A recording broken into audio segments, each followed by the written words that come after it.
Hello बच्चों, तो मैं आप लोगों के लिए लेकर के आ गया हूँ एक टॉपिक जो बहुत ज़्यादा आप लोग परेशान हैं कि सर क्या करना है, क्या करना है, कैसे क्या होगा, कैसे क्या होगा, है ना। और ये बहुत लोगों को डाउट है कि सर अभी क्या हो चेंज होने वाला है, अभी क्या चेंज होने वाला है ना। तो इस डाउट को मैं आप लोग को एकदम अच्छे से क्लियर करता हूँ कि एक्चुअली क्या होने वाला है और क्या होगा। ठीक है, तो बिल्कुल भी डरने की बात नहीं है और मैं जो बोल रहा हूँ आप उसको आराम से सुनो। ये वीडियो 10 मिनट से ज़्यादा बड़ा होने वाला नहीं है। ठीक है, तो पहले मैं आप लोग को समझाऊंगा कि जो अपना अकाउंट्स का जो प्लान है, सवाल किस तरह से पूछता है, कैसे पूछता है, क्या पूछता है, वो आप अपने हिसाब से कैसे कर सकते हैं। इसको आप पहले अच्छे से देखिए, उसके बाद आप लोग को आइडिया काफ़ी अच्छे तरीके से आ जाएगा। ठीक है, अपना जो अकाउंट्स का पेपर है वो 28 फेब को है। 28 फेब को अपना पेपर है। ठीक है, जिसके अंदर हम लोगों को 80 मार्क्स का पेपर अटेम्प्ट करना है। ठीक है, ये आप लोग क्लियर कर लो बराबर से। यानी 80 मार्क्स का आपका रिटन एग्जामिनेशन है, एज वेल एज 20 मार्क्स का आपका एप्लीकेशन बेस्ड टेस्ट यानी ABT टेस्ट, जो आपका एग्जाम हो चुका है, जो आपका ओरल्स पहले ही हो चुका है। ठीक है, तो हम लोग कुल मिलाकर के 80 मार्क्स का पेपर हम लोग क्या करते हैं, अटेम्प्ट करते हैं। फिलहाल एज ऑफ नाउ मैं इसकी बात नहीं करूंगा बिकॉज ये तो सबको ही मालूम है। ठीक है, अब मैं बात करता हूं इसके डिस्ट्रीब्यूशन मार्क्स की, ये कैसे कैसे क्या होता है, बढ़ता है। अभी हम लोग को सबको ही पता है जो हमारा मार्क्स है वो किस तरीके से और कैसे डिवाइड होता है। ठीक है, मैं पेपर पैटर्न को इसके नीचे है, मैं उसको एक्सप्लेन कर दूंगा। फिलहाल मैं आप लोग को कुछ चीजें आपको एक्सप्लेन कर रहा हूं कि किस तरीके से मार्क्स को यहाँ पे बांटा जाता है या डिवाइड किया जाता है और किस तरह हम लोग को मार्क्स विद ऑप्शन और ऑब्जेक्टिव्स या उसके जो प्रॉब्लम्स है या सम्स है हमको किस तरीके से पूछे जाते हैं। ठीक है, ये बहुत बड़ा डर का फैक्टर बना है। बच्चे लोग पता नहीं कहाँ से ये उड़ा दिया अफवाह कि सर पैटर्न चेंज होने वाला है या ऐसा चेंज होने वाला है। पैटर्न चेंज कभी होगा ऐसा बात बिल्कुल भी नहीं था, बिकॉज जो बोर्ड एग्जामिनेशन पिछले 4-5 साल से जो पैटर्न फॉलो कर रहा है, मुझे ये लगता है कि इस बार भी सेम पैटर्न फॉलो करेंगे। या अगर वो नहीं होगा तो आपको थोड़ी सी और मेहनत करके थोड़ा सा आपको प्रोबेबिलिटी क्या करना पड़ेगा, चेंज करना पड़ेगा। यानी पहले जो आपको 2 सम्स करने होते थे, अब वो आपको 3 सम्स करने पड़ेंगे, बिकॉज जो आपका स्कोप है वो क्या हो गया, थोड़ा सा क्या हो गया है, कम हो गया है। ठीक है, तो मैं आपको दिखाता हूं कि आपको क्या क्या चीजें आपको इसमें एक्स्ट्रा करनी पड़ेंगी। ठीक है, अभी देखो पहला वाला जो है अपना है introduction to partnership and partnership final account. ये अपने को 12 मार्क्स का है, कंपलसरी चैप्टर है ना। ये कंपलसरी चैप्टर है, यानी ये हमको किसी भी तरीके से करना ही करना है, ये एग्जाम में आएगा ही आएगा, है कि नहीं। तो ये अपने को 12 मार्क्स का है, इसमें कोई ऑप्शन नहीं है, इसमें किसी भी तरह का हमको ऑप्शन नहीं है। ये अपना फिक्स टर्म्स है जो हमको करना ही करना है किसी भी कंडीशन में। ठीक है, यहाँ पे कोई रियायत नहीं है, कोई यहाँ पे छूट बिल्कुल भी नहीं है अपने को। ठीक है, अब इसके बाद में नेक्स्ट टॉपिक आता है अपना accounts of non profit concern या NPO, नॉन प्रॉफिट ऑर्गेनाइजेशन। ये भी हम लोग को 12 मार्क्स का है, इसमें भी कोई छूट या कोई रियायत बिल्कुल भी नहीं है। और इन पर्टिकुलर चैप्टर से हम लोग को जो ऑब्जेक्टिव्स है ना, जो ऑब्जेक्टिव्स हम लोग को है वो भी 4-4 मार्क्स के हमको इसमें से ऑब्जेक्टिव्स आते हैं 20 मार्क्स में से। इट मीन्स अगर मैं ये 2 चैप्टर अच्छे से करता हूं तो ये चैप्टर मेरा हो जाता है 16 + 16, ये 32 मार्क्स का ये चैप्टर मेरा होता है। यानी मैं यहीं पर आसानी से पास हो जाऊंगा। और बाकी चैप्टर्स के मैंने अगर अच्छे से ऑब्जेक्टिव्स किए, है ना, बाकी अदर चैप्टर्स के मैंने अच्छे से अगर ऑब्जेक्टिव्स किए उसके, तो भी मुझे पास होने का जो स्कोप है वो काफ़ी बढ़ जाएगा इसके अंदर। वो इतना इजी और इतना आसान है। ठीक है, तो इस चीज़ को आपको बहुत ही कायदे से, बहुत ही अच्छे तरीके से क्या करना है, ध्यान देना। तो यानी अपना 4 मार्क्स यहाँ पे हो गया, देन टू 10, 12 और यहाँ पे अदर चीजें, यहाँ पे जो आपको सवाल पूछेगा उसके साथ में आपको ऑब्जेक्टिव्स भी वहां पे उसी तरीके से आपको आ जाएगा। ठीक है, अब ये सारी चीजें अगर छोड़ दो अभी यहाँ पे, तो यानी अपने को फाइनल अकाउंट तो पक्का आने वाला है, NPO भी हम लोग को पक्का आने वाला है। यानी 24 मार्क्स अपना यहाँ का यहाँ क्या हो गया, बन गया। अब यहाँ पे जो बड़ा जो लफड़ा चालू होता है इधर पे, अब वो चालू होता है आप लोग का जो आपको ऑप्शन में क्या क्या आता है, आपको ऑप्शन में क्या क्या आता है ना। अब देखो मेन चीज यहाँ पे है कि question number 3, question number 4, 5 and 6 ये आपको लगातार एक साथ दिया हुआ है। यानी कोई भी चीज किसी से भी पैर हो सकता है। फॉर एग्जाम्पल एडमिशन के साथ में आपको आ सकता है डिसोल्यूशन, या रिटायरमेंट के साथ में आपको आ सकता है बिल्स ऑफ एक्सचेंज, या एडमिशन के साथ में आ सकता है आपको बिल्स ऑफ एक्सचेंज, या रिटायरमेंट के साथ में आपको आ सकता है बिल्स ऑफ एक्सचेंज, या डिसोल्यूशन के साथ में आपको आता है बिल एक्सचेंज, कोई भी टॉपिक किसी भी तरीके से पैर करके हमको पूछ सकता है, बिकॉज ये सारा का सारा एक ही पार्ट में आता है। 20 मार्क्स का है, यानी हमको दो चीजें पैर करके देगा। फॉर एग्जाम्पल मुझे एडमिशन के साथ में यहाँ पे आ गया बिल्स ऑफ एक्सचेंज, तो मैं एक ही चीज यहां पर कर पाऊंगा। अगर मुझे एडमिशन भी नहीं आता है और बिल्स ऑफ एक्सचेंज भी नहीं आता है तो मेरा 10 मार्क्स स्ट्रेट अवे चला जाएगा। तो यानी आप दोनों में से कोई एक टॉपिक कर लीजिए, मैं आपको बोलूंगा कि आप एडमिशन को ज्यादा प्रेफरेंस दीजिए। उसके बाद रिटायरमेंट और डिसोल्यूशन, इसमें से भी आपको एक टॉपिक क्या होगा, करना पड़ेगा कि रिटायरमेंट करो आप या डिसोल्यूशन करो, तो ही आपका 10 मार्क्स बन जाएगा। तो 10 एडमिशन का, 10 डिसोल्यूशन या रिटायरमेंट का, तब आपका जा करके ये 20 मार्क्स पूरा होने वाला है। ठीक है, आप लोग थोड़ा सा कंफ्यूज हो जाएंगे तो मैं आप लोग को क्लियर करता हूं मैं, यानी इसमें कोई भी चीजें आपको किसी भी तरीके से पूछ सकती है, कोई भी जोड़ी किसका भी आ सकता है। अक्सर अब तक क्या हुआ कि आपको सवाल ऐसे पूछे थे, यानी आपको एडमिशन के साथ में रिटायरमेंट ही आता था और डिसोल्यूशन के साथ में आपको आता था बिल्स ऑफ एक्सचेंज। तो हम लोग एडमिशन किया करते थे और डिसोल्यूशन किया करते थे, लेकिन अगर कहीं पे उल्टा पुल्टा कर दिया इसमें से, तो आपको एक चीज आपको और एक्स्ट्रा कैरी करना पड़ेगा, चाहे वो रिटायरमेंट करो आप लोग या बिल्स ऑफ एक्सचेंज करो। यानी पहले हम लोग 2 सम्स करके जाते थे और हम लोग कॉन्फिडेंट रहते थे कि हाँ चलो अपना हो गया बराबर से, बट अभी हम लोग को ये काम करने के लिए कम से कम हम लोग को 3 सम्स करके जाना पड़ेगा, बिकॉज मे भी ऐसा हो जाए कि अगर पेपर पैटर्न चेंज हो जाए, मोस्टली होता तो नहीं है, लेकिन अभी उनके ऊपर है वो क्या करने वाले हैं, अपने कोई भी आइडिया नहीं है। लेकिन अब तक पिछले 4 साल में तो नहीं हुआ है, तो यहाँ पे इस बार भी होने के चांस ना के बराबर है, बिकॉज बोर्ड वाले भी एक पैटर्न फॉलो करते हैं, वो बच्चे को इतना परेशान नहीं करते हैं वो लोग। अब मैं नेक्स्ट टॉपिक पे आता हूँ, इधर पे जो आपका है डेथ ऑफ ए पार्टनर और company issue of shares, analysis of financial statement और कंप्यूटर अकाउंटिंग।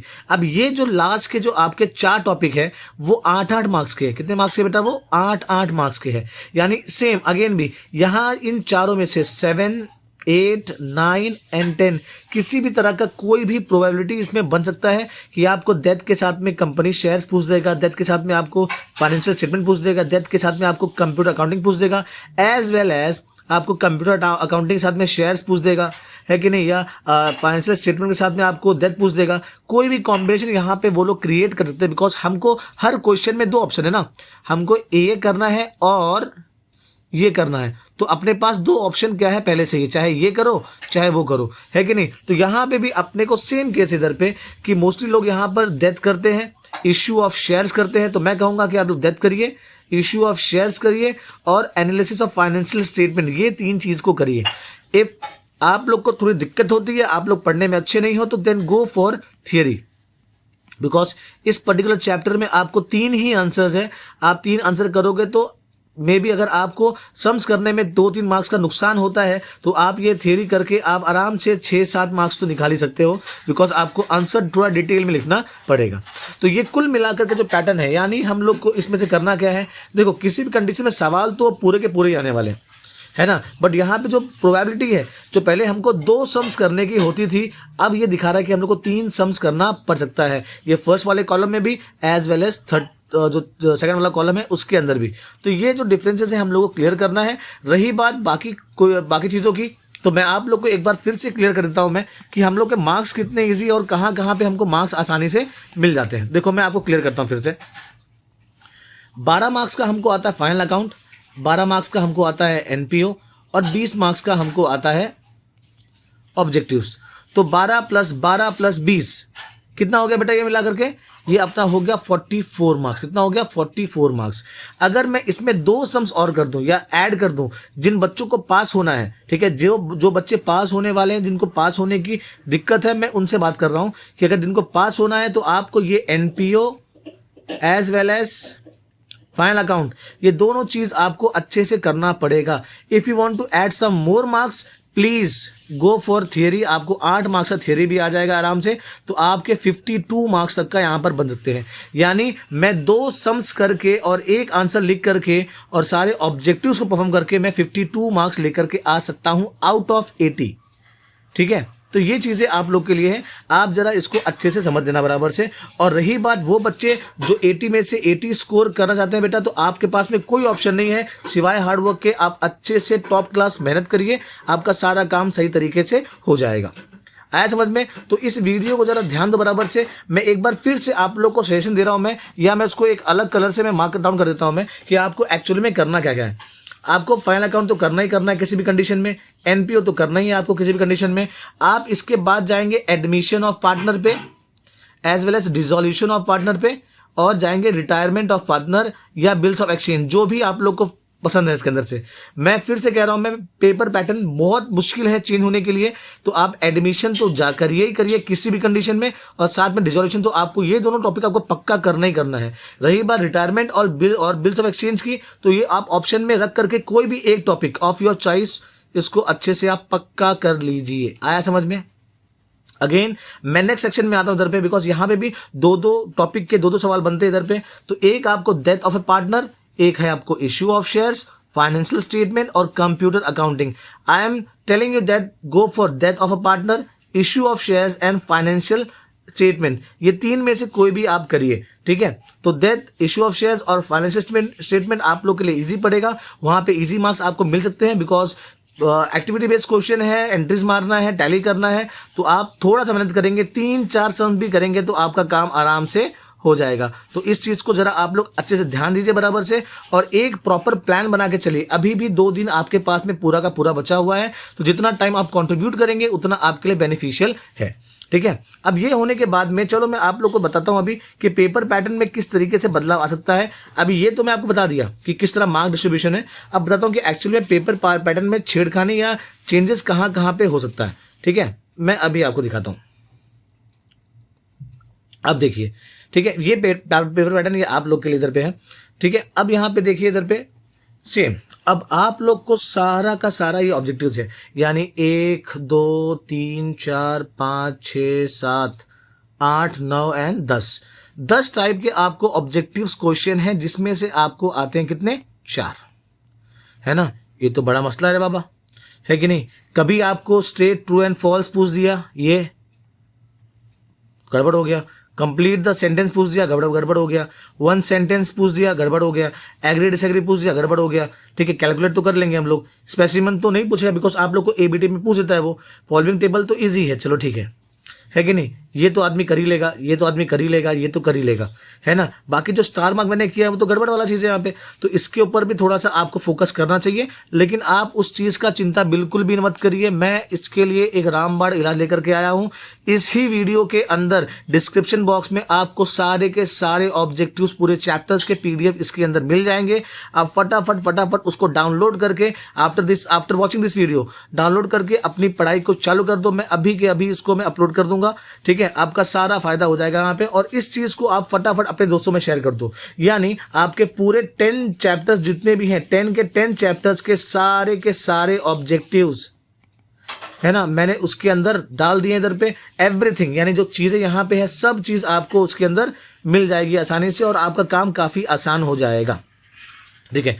अब ये देखो एक्चुअल जो क्वेश्चन पेपर पैटर्न है बोर्ड का, जो मैंने आपको पहले कह रहा था, क्योंकि बच्चे लोग बोल रहे थे कि सर चेंज होगा, इतने टाइम से तो चेंज नहीं हुआ है, इस बार भी चेंज होने का चांसेस नहीं है। लेकिन अगर चेंज हुआ तो फॉर योर सेफर साइड आप एक सम्स को क्या करना, आप एक्स्ट्रा कर लेना। फॉर एग्जाम्पल अब यहाँ पे देखो इधर पे, यहाँ पे वही चीज यहाँ पे दिया हुआ है, ठीक है? कि आपको admission of A partner, retirement of A partner, dissolution of A partner और बिल्स ऑफ एक्सचेंज, ये चारों में से कोई भी 2 कॉम्बिनेशन पूछेगा आप लोग को, कोई भी 2 कॉम्बिनेशन पूछेगा, ठीक है? तो बेहतर ये है कि हम कोई भी 3 करके जाए। यानी अगर मैंने 2 किया और 2 के दोनों अगर सामने सामने आ गए, यानी मान लो कि मैंने एडमिशन किया था और रिटायरमेंट किया था, और मैंने ये भी नहीं किया और ये भी नहीं किया, और ये दोनों सामने ही आ गए, तो दोनों में से मुझे एक ही करना है। लेकिन जो मेरा क्वेश्चन नंबर रहेगा नेक्स्ट वाला, 2 वाला, बी वाला, वो तो मेरा गया, मेरा 10 मार्क्स तो स्ट्रेट अवे चले जाएगा।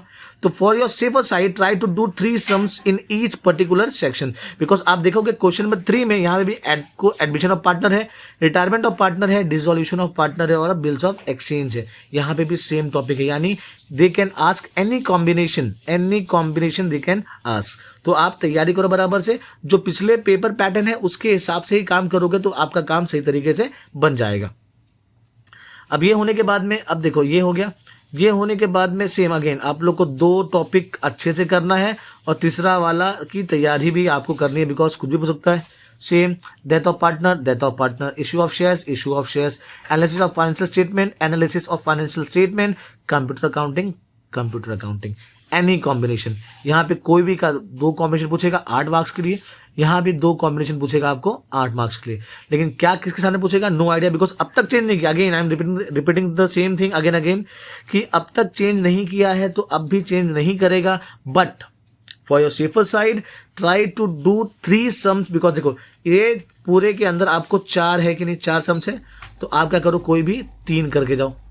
यहाँ भी इसके अंदर आपको कितने हैं, 4 हैं आपको, तो आप कोई भी 3 करके जाओ, बिकॉज मैं 3 किया, ये तो करना ही है ना मुझे, एनपीओ तो करना ही है, फाइनल अकाउंट तो करना ही है मुझे, तो 2 सम्स ये 3 ये, यानी कितना हो गया, कुल मिलाकर के मुझे 10 में से 8 सम्स करके जाने हैं किसी भी कंडीशन में। तो मैं श्योर शॉट रहूँगा कि मेरा जो मार्क्स है वो मुझे 80 आउट ऑफ 80 आसानी से मिल सकता है, बिकॉज मैंने कोई भी रिस्क नहीं लिया है और मैंने सारे अपने ऑब्जेक्टिव्स जो थे मैंने अच्छे से किए हैं, तो मेरा काम वहाँ पर आसानी से निकल जाएगा। आया समझ में। पेपर 116 मार्क्स का होता है, अपना कितने मार्क्स का होता है, 116, और अपने को मार्क्स करना कितना होता है लिख करके, 80 मार्क्स का। तो इस तरीके से ये पेपर पैटर्न है, इसको डिटेल में समझिए, आपका सारा काम पूरा आसानी से हो जाएगा। ठीक है, और डरने की कोई बात नहीं है, पेपर जिस तरह कर रहे हैं आप लोग सॉल्व करो। जो भी मैंने इंपॉर्टेंट क्वेश्चंस दिए हुए हैं, इंपॉर्टेंट क्वेश्चन भी मैं डिस्क्रिप्शन बॉक्स में डाल दूंगा, एज वेल एज सारे चैप्टर्स के ऑब्जेक्टिव्स हैं मैं आपको दे दूंगा। आप फटाफट उसको देख करके अपना काम सही तरीके से परफॉर्म कर लेना। देखो बच्चा, 2 दिन बचा हुआ है, 2.5 दिन बचा हुआ है, जितना अच्छा मेहनत करोगे उतना ज़्यादा फायदा आप लोगों के लिए है। ठीक है, तो इस चीज़ को देखो, और पेपर पैटर्न चेंज होगा नहीं होगा उससे फर्क नहीं पड़ता है अपने को, लेकिन आप for your safer side again 3 जो टॉपिक है आप करके जाओ, आपको कुछ भी दिक्कत होने वाली नहीं है। ठीक है, विद दिस आई एम क्या बोलते हैं, मैं इस वीडियो को बंद कर रहा हूँ। आप फटाफट अपने दोस्तों को, सारे दोस्तों को इस वीडियो को शेयर कर दो और उनको भी आइडिया दो कि अपने एग्जाम में क्या क्या चीज़ किस तरीके से आने वाली है और किस तरीके से पेपर एनालाइज या पेपर सेट किया जाता है। ठीक है, thank you very much. Share कर दो दोस्तों को।